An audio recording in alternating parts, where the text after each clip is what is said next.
मराठीच्या लेक्चरमध्ये बघणार आहोत की जाता असताला स्थूलवाचन आहे. जाता म्हणजे जाणे, अस्त म्हणजे काय, जेव्हा सूर्य मावळतो किंवा सनसेट त्याला अस्त म्हणतात, म्हणजे सूर्याचा अस्ताला जातोय, जाता असताला. हे एक स्थूलवाचन आहे जे लिहिलं आहे, म्हणजे ते कोणी लिहिले तर गुरुदेव रवींद्रनाथ टागोर गुरुदेव रवींद्रनाथ टागोर यांनी हे लिहिलं आहे. यांचा जन्म कधी झाला होता तर 7 मे 1861 1861 मध्ये त्यांचा जन्म झाला होता आणि मृत्यू 7 ऑगस्ट 1941 कोलकाता मध्ये त्यांचा मृत्यू झाला होता. आता जर हे बघायला गेलं तर टोटल 13 भाऊ म्हणजे भाऊ बहीण होते आणि त्यातले शेवटचे होते 13. गुरुदेव रवींद्रनाथ टागोर हे 13वे होते. मग त्यांचे जे आहेत ते विश्वविख्यात, म्हणजे पूर्ण विश्वाला माहिती, ते बंगाली कवी आहेत, महाकवी, कथाकार, कादंबरीकार, नाटककार, चित्रकार, शिक्षण तज्ञ आणि मानवतावादी विचारवंत.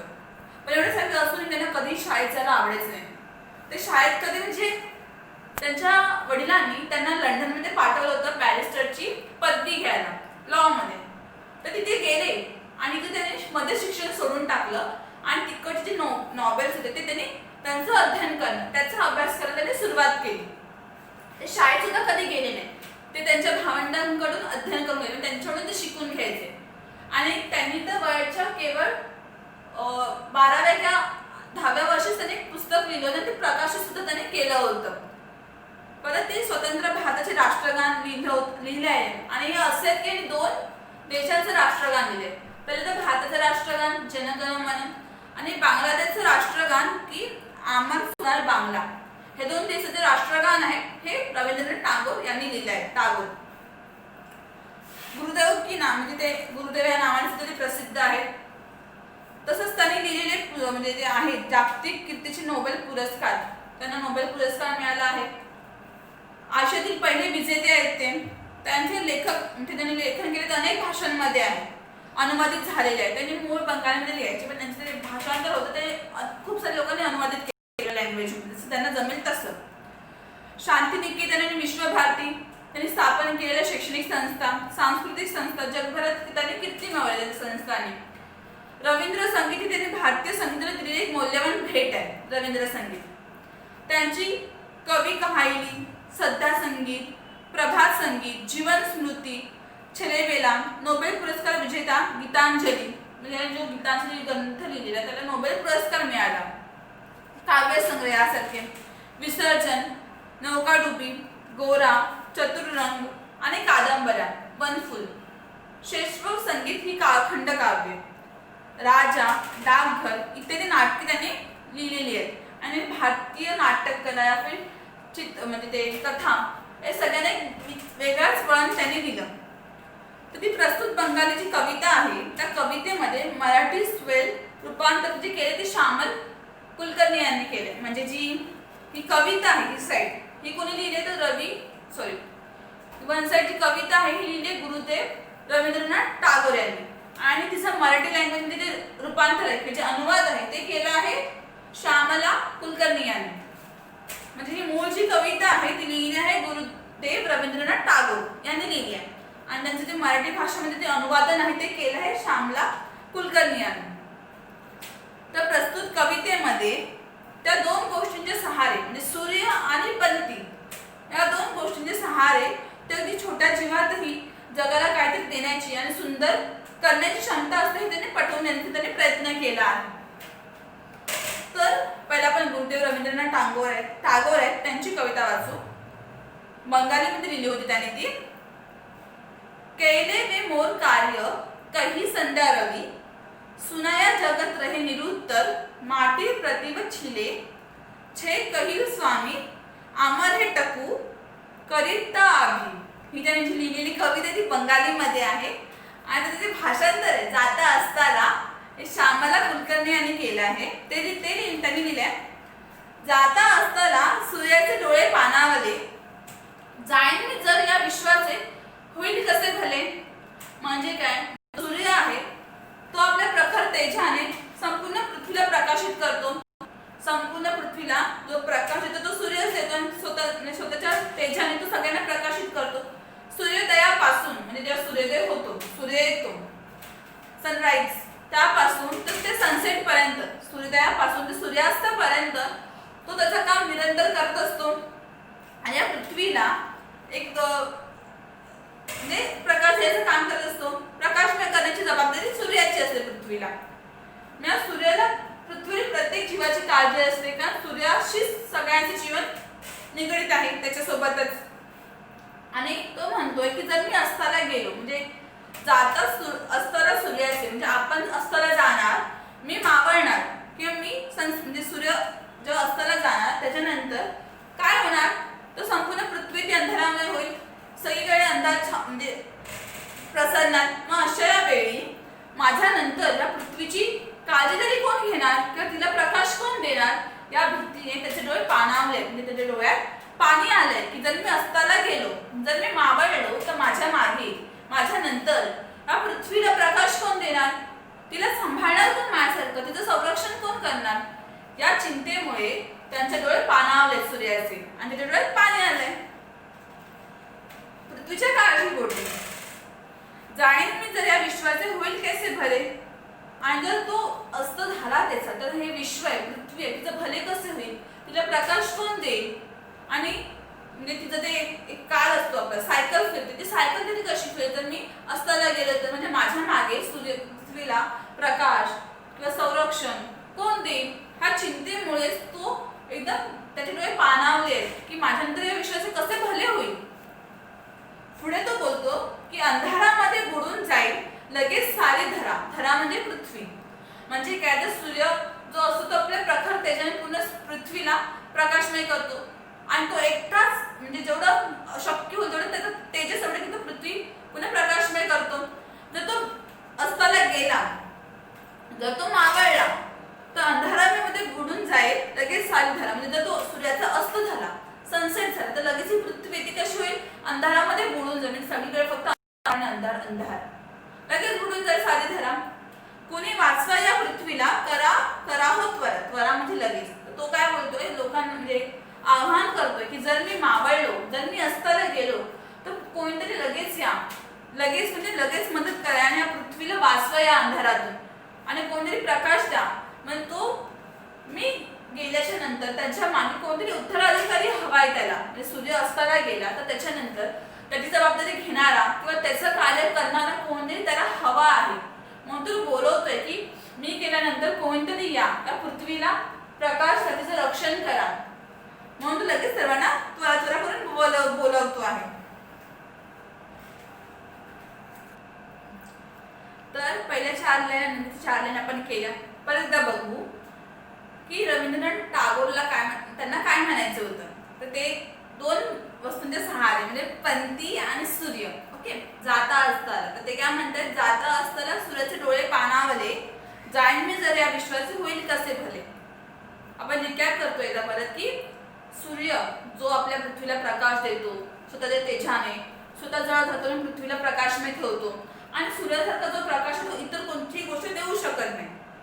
आणि सूर्याला एक भीती वाटते, जर मी अस्ताला गेलो, जाता असताना सूर्याचे डोळे पाणावले, म्हणजे तो अस्ताला जातोय, सनसेट होणार आहे आणि त्या क्षणी त्याचे डोळे पाणावले, त्याच्या डोळ्यामध्ये पाणी येते की जर मी मावळलो, की जर मी अस्ताला गेलो, तर माझ्या मागे ह्या धरतीचे किंवा या विश्वाचे काय होईल. म्हणजे हिला प्रकाश कोण देईल, या विश्वाला किंवा या धरतीला प्रकाश संरक्षण कोण देईल जर मी अस्ताला गेलो तर. अंधारामध्ये बुडून जाईल लगेच सारे धरा, कुणी वाचवा या पृथ्वीला, करा हो त्वरा. म्हणजे काय, जेव्हा सूर्य मावळेल तर काय होणार, पृथ्वी अंधारामध्ये बुडून जाणार, कारण सूर्य तेवढं तेज देतो तेवढं कोणच देऊ शकत नाही. आणि सूर्य मावळला तर पूर्ण ती धरती आहे ती क्षणामध्येच, काही क्षणामध्येच पूर्ण अंधारामय होऊन जाईल. म्हणजे तिथे नजर जाईल ते फक्त अंधार अंधार आणि अंधारच.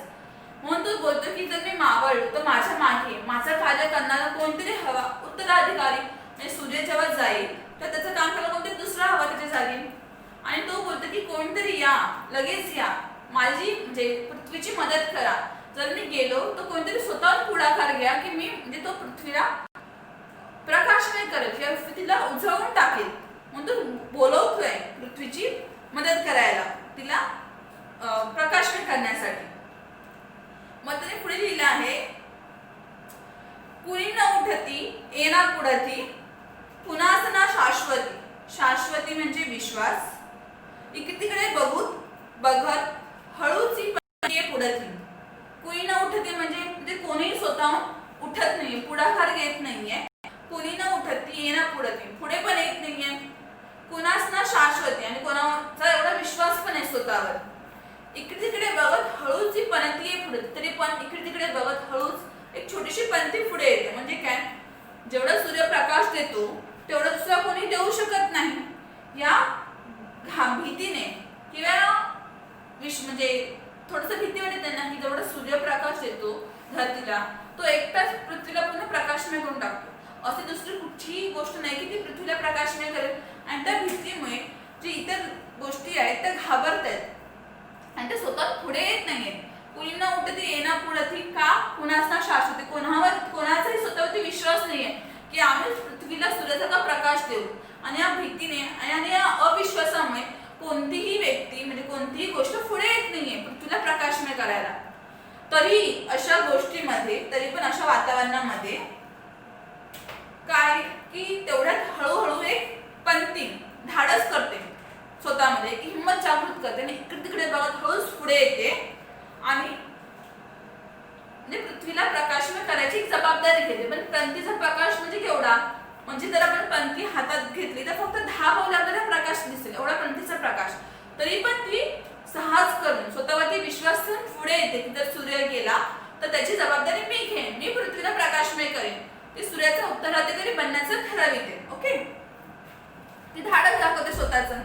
पुढे लिहिलंय, विनम्र भावे लवून म्हणे ते तेजामय भास्करा, मम तेजाने जमेल तैसी उजळून टाकीन धरा.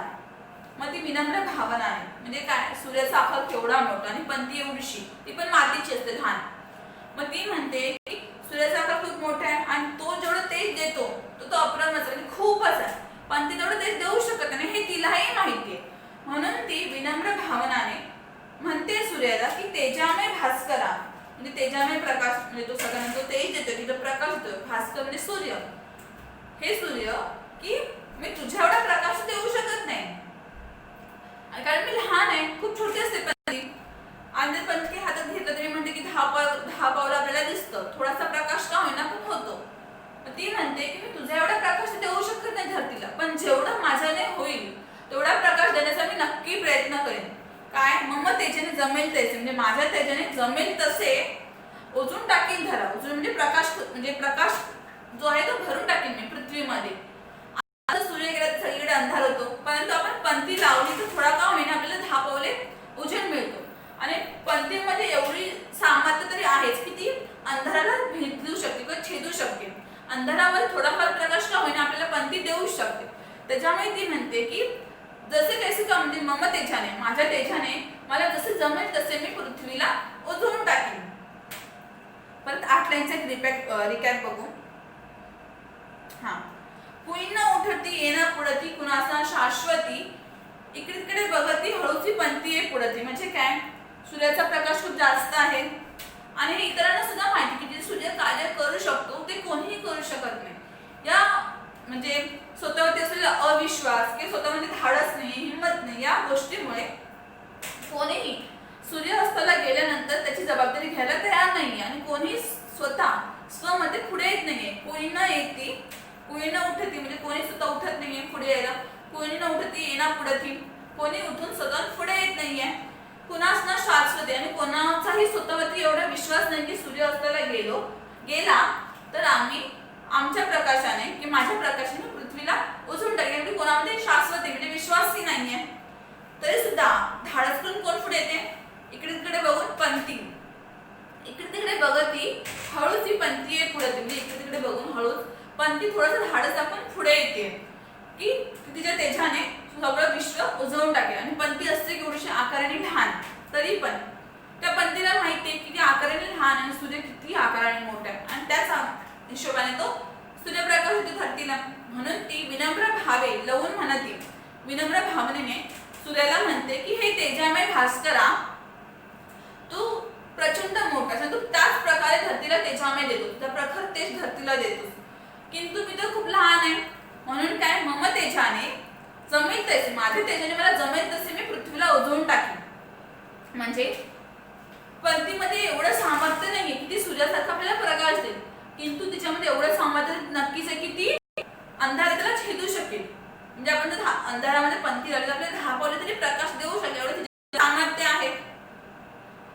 वचन ऐकून त्या तेजाचे, म्हणजे त्या पंथीचे हे वचन ऐकून डोळे ओलावले तृप्त मनाने आणि रवी तो झुकला अस्ताकडे. ते काय म्हणते की जेव्हा ती पंथी पुढे असं सूर्याला म्हणते की माझ्यामध्ये तुझ्यासारखे सामर्थ्य नाहीये की मी पुन्हा पृथ्वी तेजाने प्रकाशमय करेन, पण एवढं नक्कीच की तू अस्ताला गेलास तर मी जसं माझ्याने जमेल तसं मी पृथ्वीला उजवून टाकेन. आणि ते वचन ऐकून, वचन म्हणजे त्याची जी वाक्य, त्या पंथीची वाक्य ऐकून त्या तेजाच्या, त्या सूर्याचे डोळे ओलावले, त्याच्या डोळ्यात पाणी आलं की मी गेल्यानंतर कोणतरी आहे माझ्या मागे, तो पृथ्वीला सूर्य म्हणजे प्रकाश देईल, पृथ्वीला उजळून टाकेल आणि पृथ्वी अंधारात डुबून जाणार नाही. म्हणून त्याचे डोळे ओलावले तृप्त मनाने आणि रवी तो चुकला अस्ताकडे. आणि त्या पंथीचे जे वाक्य ऐकून त्याचं मन तृप्त झाले की हा कोणतरी आहे माझ्या मागे, या पृथ्वीची काळजी करणारा, तिचं रक्षण करणारा. म्हणून त्याचं मन तृप्त झालं, शांत मिळालं त्याच्या मनाला की मी जरी अस्ताला गेलो तरी माझ्या मागे कोणतरी आहे की तू माझी जबाबदारी घेईल, पृथ्वीचं रक्षण करेल, तिला प्रकाश म्हणजे उजवून टाकेल. आणि या सगळ्या गोष्टीमध्ये त्याचं मन तृप्त झालं आणि तो कुठे झुकलाय, अस्ताकडे, म्हणजे तो निघून जातो, सनसेट होऊन जातो. तर ही होती श्यामला कुलकर्णी यांनी रवींद्रनाथ टागोर यांचं मराठीमध्ये अनुवादित केलेली कविता. मूळ कविता कोणी लिहिली होती बंगालीमध्ये, तर गुरुदेव रवींद्रनाथ टागोर यांनी लिहिली होती. आणि त्याचं अनुवादित केलंय जाता अस्ताला श्यामला कुलकर्णी यांनी मराठीमध्ये. आणि हे स्थूल वाचन आहे. बेसिकली याचे मोठे मोठे प्रश्न विचारले जातात. तर याच्यानंतर जाता असल्यानंतर पेज नंबर 32 वरती 4 स्वमत आहेत की तुम्हाला समजलेली, फर्स्ट स्वमत, तुम्हाला समजलेली कवितेतील सूर्याची भूमिका स्पष्ट करा. म्हणजे तुम्हाला या कवितेतून सूर्याची कोणती भूमिका समजली, तिची भूमिका काय होती. तर जो सूर्य असतो तो पूर्ण पृथ्वीला प्रकाशमय करतो, त्याच्याने भरून टाकतो. आणि जेव्हा तो बोलतो मी अस्ताला जाणार, म्हणजे मी जेव्हा निघून जाणार माझ्या दिशेने, तेव्हा काय होणार की पुन्हा पृथ्वी अंधारामय होऊन जाणार.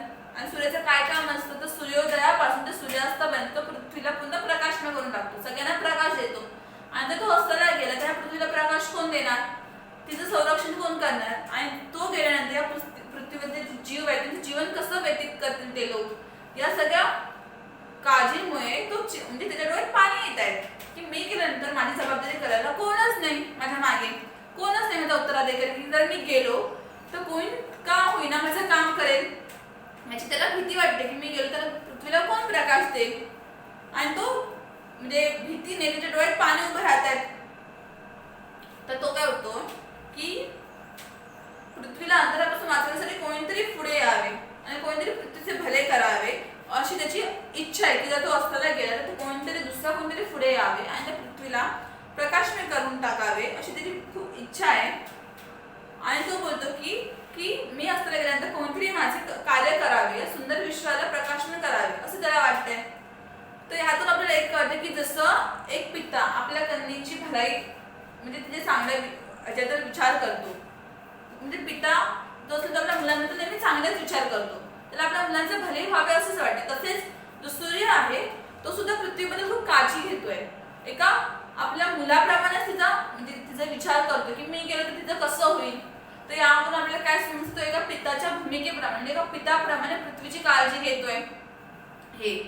तर म्हणजे जसं आपले आई वडील आपल्यासाठी विचार करतात तसं सूर्य पृथ्वीसाठी विचार करतोय, तर त्याची पिताची भूमिका पृथ्वीसाठी समजून येते. तर सेकंड स्व मध्ये की पंथीच्या उदाहरणातून कवितेत व्यक्त झालेला विचार स्पष्ट करा. म्हणजे ते पंथीच्या साहाय्याने आपल्याला पुढचा विचार सांगतायत. तर काय की पंथी केवढीशी आकाराने लहान असते आणि सूर्य केवढा मोठा असतो. तर जेव्हा सूर्य सगळ्यांना आवाहन करत असतो की मी गेल्यानंतर असताना कोणीतरी माझा उत्तराधिकारी बना, कोणीतरी पृथ्वीला प्रकाशमय कर, तेव्हा ती पंथी एवढीशी पंथी साहस दाखवते, स्वतःमध्ये एक विश्वास जागृत करते आणि पुढे येते ते जबाबदारी घ्यायला किंवा उत्तराधिकारी बनायला. आणि विनम्रपणे सूर्याला काय म्हणते की हे तेजामय भास्कर, भास्कर म्हणजे सूर्य, की तुझ्या एवढा लखलखता प्रकाश माझ्याकडे नाही, तरी सुद्धा जो काही प्रकाश माझ्याकडे आहे त्या प्रकाशाद्वारे मी जमेल तसं पृथ्वीला प्रकाशमय करेन असं पंथी म्हणते. तर म्हणजे काय, पंथीमध्ये सुद्धा एक साहस असतं, जिद्द असतं, तिथेच दाखवते. आणि पंथी म्हणजे एवढं तर क्षमता आहेच की ती अंधाराला छेदू शकेल. म्हणजे जर आपण पंथी हातात घेतली तर आपल्याला 10 पावले का होईना प्रकाश दिसतोच. तसंच माणसाने काय करावे की आपल्याकडे ज्या गोष्टी नाही आहेत त्याचा विचार न करता आपल्याकडे ज्या गोष्टी आहेत, आपण जे करू शकतो तेवढे सकारात्मक कार्य करत राहावे. की म्हणजे पंथी पण बोलू शकली असते की मी खूप आकाराने लहान आहे, मी हे कार्य करू शकत नाही, सूर्य बाबा खूप मोठा आहे, तरी पण ती असं नाही बोलत. ती काय करते की जेवढं तिच्याकडे आहे प्रकाश तेवढा प्रकाशातूनच पृथ्वीला ओझवून टाकायचा प्रयत्न करते. एक सकारात्मक म्हणजे पॉझिटिव्ह काम करायचा ते विचार करते. तसंच माणसाने पण करावं की माझ्याकडे हे नाही, माझ्याकडे ते नाही असं विचार न करता प्रत्येक माणसाकडे जेवढं आहे त्या गोष्टीमधूनच त्याने दुसऱ्यांसाठी एक पॉझिटिव्ह वेमध्ये काम केलं पाहिजे. आणि प्रत्येक माणसाने आपल्या क्षमतेनुसार काम केलं पाहिजे. जर पंथी आपल्या क्षमतेनुसार काम करत होती, काम करण्याचा प्रयत्न म्हणजे तिने जबाबदारी घेतली की माझ्या क्षमतेनुसार मी पृथ्वीला उजवून टाकेन, तसंच प्रत्येक माणसाने आपल्या क्षमतेनुसार काम करत राहावे. आणि म्हणजे आपला उपयोग जर दुसऱ्यांना होत असेल तर मदत सुद्धा करावी, जशी पंथी करत होती. तर पंथीच्या उदाहरणातून रवींद्रनाथ टागोर यांनी काय सांगितलं की आपल्याला जमेल तसे प्रत्येकाने आपल्या क्षमतेनुसार कार्य करत राहावे आणि चांगले काम करत राहावे. आणि हीच प्रेरणा कवितेतून रवींद्रनाथ टागोर यांनी दिली आहे. तो थर्ड स्वमध्ये की सूर्यास्ताच्या दर्शनाने मनात निर्माण होणाऱ्या मानवी भावभावना शब्दबद्ध करा. म्हणजे आपण सूर्यास्त बघतो ना, तर आपल्या मनात काय भावभावना निर्माण होतात, मानवी भावभावना, ते आपल्याला शब्दांमध्ये लिहायचं आहे. अपने ओन वर्ड से लिखना है कि जब सूर्यास्त होता है तो हमारे दिल में या फिर मन में क्या भाव निर्माण होते.